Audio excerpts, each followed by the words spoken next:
What it do, everybody? It's your boy King Crowder back again with another edition of History We May Not Know and Things That Are Not Taught in Detail for Show. Today's lesson, we're going to focus on the Clarence Ellis, better known as Skip. He was an American computer scientist and a professor of cognitive studies at the University of Colorado, Boulder, where Coach Prime is currently holding it down. He was one of the first black persons on the staff to earn a PhD in computer science as early as 1969, and the first black person to be earned a fellow at AMC in 1997. He was a pioneer in computer science cooperative work and groupware. He is known for his expertise in the computer operation systems and someone who works in real-time collaborating of documentation and sharing of information.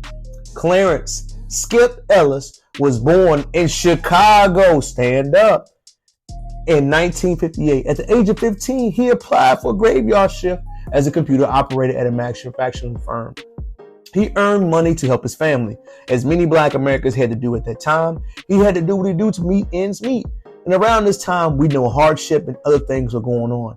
As he was offered a job as a computer operator, his main duty was to walk around at night and be visible to prevent break-ins, watch over, and do not touch the new computers. At the time, he was at the point when he was young enough to have an interest in it, and that's when he worked in a very large room and developed to read codes, look at manuals, where he taught himself as much as machines as possible without touching it.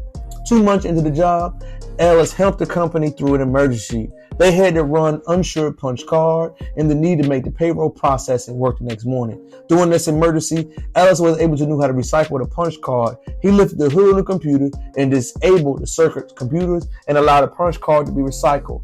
After this experience, the company began to seek him out whenever they had a computer problem. Even though they asked him to operate and program the computer for them, Ellis' experiment helped ignite his passion for computers. Throughout high school, Skip's teachers recommended he attend sound program at the local university in Chicago. This was an encounter with college-level students and college life. Though he did not have the money and his parents were primarily poor, he had to go to Beirut College. In 1960, he began a church family and they awarded him a scholarship. Skip's junior year at the college, he was getting a donation when he was a chemistry professor was asked to set him up. At the college computer lab, he would work with the director and he showed his science and his passion for computers. He worked in substitute departments and computer surgeries where he later enrolled in MIT's graduate program. But he only stayed a short time because he was a civil rights activist.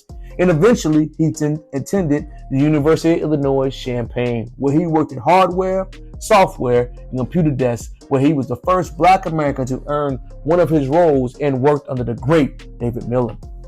Post-graduation from Champaign, he moved to the scientific department in the University of Colorado Boulder, where he worked in operating system research. He accepted his position as 3-year, where he worked on multiple projects which required him to work with Stanford, other programs, and he nearly worked at the university for nearly a decade. He worked in there, traveled, speaking, and showing how computers will change our life with research and development. He worked in a mass amount of computer research, used microcell technologies, showed the benefits of early AI, informational technologies, and think of the times we see in the games. Think about sporting venues, e-tickets, merchandising, much things that we use to this day. Skip's foundational work helped set the groundwork for it. As he began to grow and he began to travel, he began to settle down and slow down, where he returned to Boulder as a full-time tenured professor in the computer science department.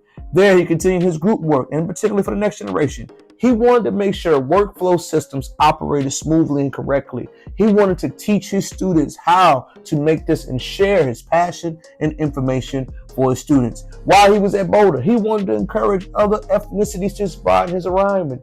He was the main recruiter for black Americans to go to their program, getting them involved in other parts and letting them know they could be accepted in multiple parts of his program.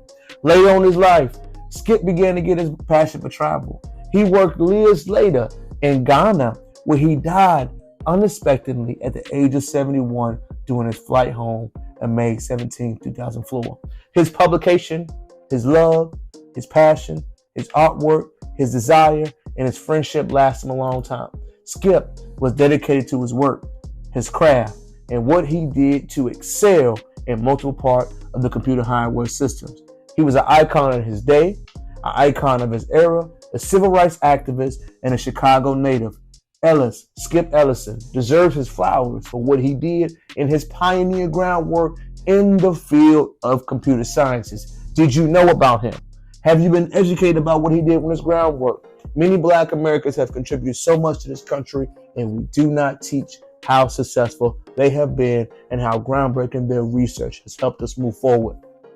It's your boy, King Crowder, back again with another lesson. Hopefully you learned this information. Hopefully this information became so present and prevalent to you.